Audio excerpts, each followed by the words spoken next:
قاري صاحب پوښتنه مې درلوده، زه خو هم د بعضې خلکو د شیو سره وینم، ډېر وینم، کله کله دا پوښتنه ځینې کوم چې تاسې ولې د اخلاصو لاسو د لمنځونه کوئ؟ یا دوی ماته وایي چې په دا رسول الله مبارک کله چې به جماعت ورکوي یا به لمونځ کوي ده به لاسونه ایله کړي وه، کله کله وخت چې دغه مشرکین به په مابین کې ولاړ و، بوتان به ورسره وه یا به بوتان ځینې شواسله. نو ما هلته زه د قاري صاحب پوښتنه وکړم دا خبره څومره صحیح ده څومره نه ده صحیح؟ مشرکین و رسول الله منل قل یا ایها الکافرون لا اعبد ما تعبدون، اوس بیا راتلل په رسول الله پسې لمونځ کول. تاسو د عقل دا دوی دغه خبرې دي زه دا ډېر په ټینګار سولم ما ایکیار جان دي زړه سره ایکی صاحب قربانه کړي سم زه دغه خلک یم دا دوی چې دا چا دا خبره درته کړې ده راته وکسه. بله مشرکینو لمونځ کول بیا یې په رسول الله پسې کول، هغه خو صحابه په شهادت رسول، هغه خو د رسول الله منونکي په شهادت رسول، هغه خو سجده کوونکي په شهادت رسول، بیا به راتلل بوت به په څنګ کې نیولی و. نو ځکه یې لاسونه ګوري دا روافظ له مانه ډېر په تکلیف دي په دې میډیا کې. عمر جان کنه بالکل قاري صاحب همداسې کنه، احمد زی صاحب او بابا عبدالرحمن صاحب ډېر نه په تکلیف دي. هو قاري صاحب بالکل همداسې ده. دا ایکی صاحب تا ته وایم کنه، خو چې نوم مې ور واخلي چې وي انفجار کوي کنه. ما لایف دې مور شیر کړی قاري صاحب، دا ستا د لایف په یو شل ګیر کې زغلي ګر سره راځي لا نه ښه اوس غوږ سه، په ټول مذهب کې دي، په مکمل مذهب کې دي یو روایت راوړي چې نبی علیه السلام په خلاصو لاسونو لمونځ کول. د الله په ذات قسم چې دا اوس سنیتیت پرېږدمه 12 امامه شیعه جوړېږم. یو روایت په ضعیف سند څه دی راوړي، صحیح دیم نه راوړي. بالکل چې مې درته وویل نه خیر سه قاري صاحب، دا ستا لایف به خامخا به وینې، هغه ته چې ما ور شیر کړي دي ما خپل په بل آیډي ور شیر کړي دي، په دې کې مې نه پېژنې. یو روایت چې نبی علیه السلام په خلاصو لاسونو، دا د نبی علیه السلام د مرتمعاف وي. علي رضی الله عنه خو به په خلاصو لاسونو لمونځ کړی وي، علي رضی الله عنه مرتمعاف ده. حسن علیه السلام خو به کړی وي، حسن علیه السلام مرتمعاف ده. حسین علیه السلام خو به کړی وي، حسین علیه السلام مرتمعاف ده. فاطمه زهرا رضی الله عنها خو به کړی وي، فاطمه زهرا رضی الله عنها مرتمعاف ده. امام زین العابدین علیه السلام خو به کړی وي، امام زین العابدین علیه السلام مرتمعاف ده. دغه 12 مهدی دی دوی سیده دغه نه دی راوړي چې نبی علیه الصلاه والسلام لاسونه دغه سي بندول یا جوړن پرې خودل په لمانځه کې، دا خو به پوس کوي.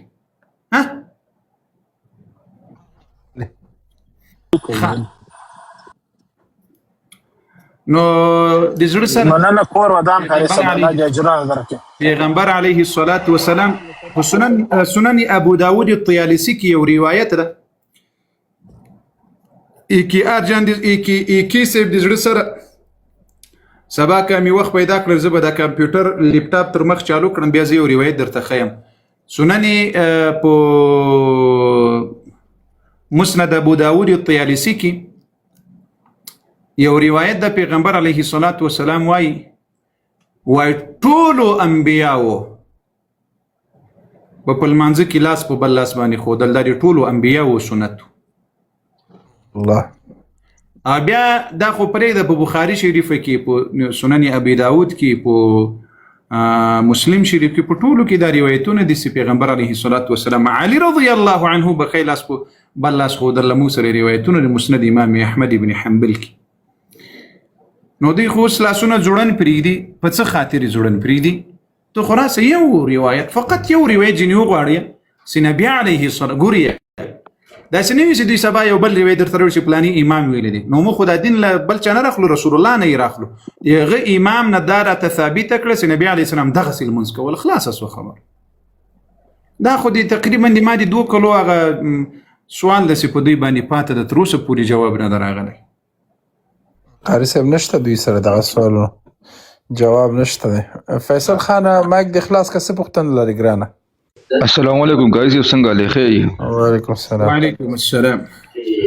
کاری صاحب یو پوښتنه کومه صحیح ده سوال مې دا دی زما یو ملګری دغه ته یو مسله راغلی ډېره غټه مسله دا ده اصل کې چې هغه چې کمدنو یو ګناه کې اخته و ډېر زیات او هغه ګناه راځي ګناه کبیره کې ټیک شو هغه چې کمدنو داسې دا ګناه نه توبه مباسلې وه او بیا چې کمدنو الله پاک سره دا وعده کړی چې ای الله زه به دا ګناه نه کوم او که مانه دا ګناه وشوه نو زه به دوره هدیه به ادا کوم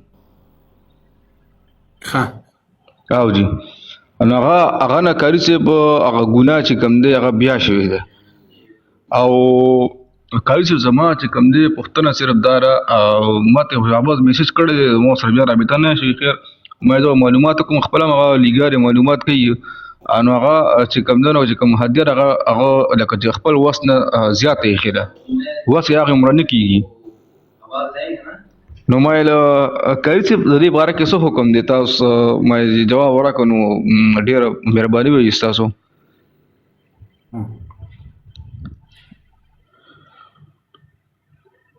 اول خو ګناه کبیره کول دا عظیمه ګناه ده او زما سوال دا هغه چې کوم دی توبه یې کړې وه کاري صاحب خو اوس چې کوم دی چې ګناه تو شو نو بیا یې توبه وکړه ټیک شو چې بیا توبه وکړه نو هغه چې هغه ما چې کوم الله پاک سره چې کوم دې کوم چې کومه د ګناو شو زه به دوه هدیه ورکوم دا هدیه خو ما باندې پاتې شو کنه ولا زه صبر وکړم لازم جی جی زه پښتون یم د بل کګران اوس جواب اور مایک بند کړي زاله دې منسخه مو خبرو پویګو نو موږ له سره درته شروع کړو چې سر دې ور باندې خلاص السلام علیکم وعلیکم السلام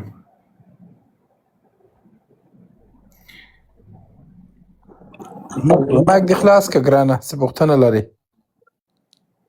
مات کاری صاحب څنګه یې تاسو ښه قدرمن سي مهرباني کاری صاحب نبی علیہ السلام سیرت مبارک تاسو وختي بیان کو هغه کې ما لګدا تاسو کولو چې رسول الله صلی الله تعالی علیه وسلم چې کله مکه یعنی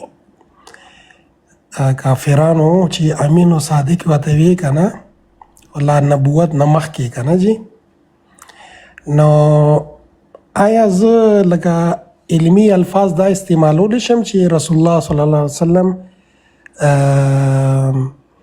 په دغه باندې لکه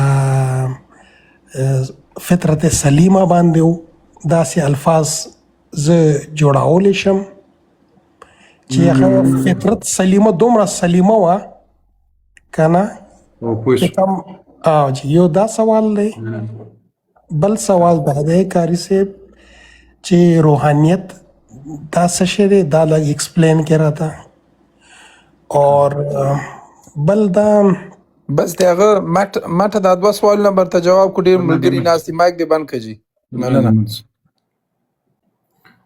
مخکینی سوال رانه هیر شو دی بل کس دا ګوریا لیک دغه په پښتو باندې دلته اکثریت پښتانه ماشاءالله راځي لیک گزاره کوي ګوري دلته سي ار یو راځي یا مایک مو تړي سي یو پښتنه جواب سي بیا دیو بل خوا به دیږي سي دیو جواب پاتې کیږي بل جواب ته لیک نزاکت سره مراف کړی الله خاطر وکړي دی الله قاسم محترمه دی هغه مخکینی ملګری سوال دا و چې هغه یو سړی نه چې هغه ګناه کبیره شوی او بیا ګوري توبه نصوحه دا درې شرطونه لري کومه ګناه یو انسان کوي دا درې شرطونه پکې وي نو امید څه الله جل وعلا دغه انسان توبه قبول کړي ګناه به پرې دي چې کله توبه کوي ور باندې پیښمانه کیږي به او په آینده کې به اراده نه لري دا درې شرطونه چې په توبه کې دي ته توبه نصوحه ویل کیږي او امید چې الله جل وعلا به خنه ورته وکړي ایوه خبره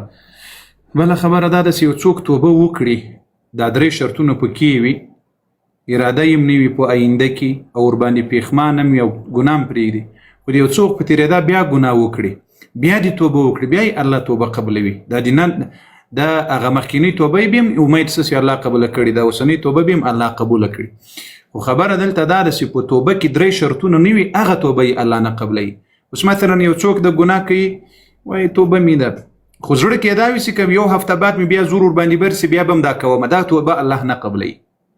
3 شرطونه ما درته وښودل. او بل یو څوک نظر مني که مې دا ګناه وکړله زه به بیا دغسې کوم هغه به بیا پوره کوي هغه به وعده باندې وفا کوي له خپل رب سره. تر ټولو حقدار دی خپل رب داسې په خپله وعده کې ورسره صادقه واوسېږي. ښه اول خو بې ځایه وعدې مه کوئ. ښه دا ناروا ده بې ځایه د نظر په ځان مه منئ بیا چې مو ومنله بیا بې پوره کوئ. دا یوه خبره سوه. دغه بل کس راغلی و د دې پوښتنه اوس له یاد رانوتلې ده رایاده یې کړئ.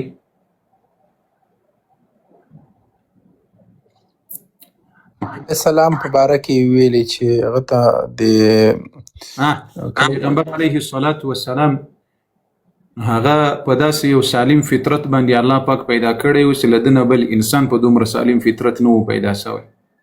صحیح ده؟ نو یو خو هر ماشوم فطرتي مؤمن پیدا کېږي نه؟ صحیح ده؟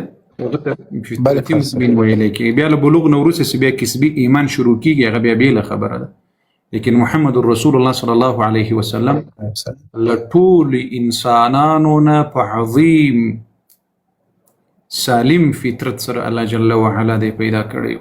داسې سالم فطرت چې له پیدایش نه واخله تر وفاته پورې رحمت للعالمین صلی الله علیه وسلم د ادب خلاف کاری لا نه ده کړی. د ادب خلاف کاری نه ده کړی. بله پوښتنه قاري صاحب د روحانیت په باره کې ویلي. روحانیت یو خو دا اوس په دې بعضې ځایونو کې خلک کوډي کوي سحر کوي بیا یې نوم ورباندې ایښی پلانی روحي. دا شیطانت ته دا روحانیت نه ده. ښه صحیح ده؟ دا شیطانت ده. تعویذونو دکان یې جوړ کړی وي یو ډم وي بې دینه وي نه په دین پوهېږي نه قرآن بس یو بیا یې لیکلي پلانی روحاني صاحب نه زه دې وایي روحاني علاج کوم. دا روحاني علاج نه ده دا شیطاني علاج ده. ښه روحاني علاج په قرآن سره کېږي هغه علما کولی شي هغه د دین پوهان متقیان پرهیزګاران داسې خلق کولی شي. اما دا رواجي روحانیت چې ده دا روحانیت نه ده دا شیطانت ده. ښه هر څه بېشکه. ایمل خانه مایک دې خلاص که ایمل جان ایمل خان ایمل صاحب مایک دې خلاص که څه پوښتنه لري؟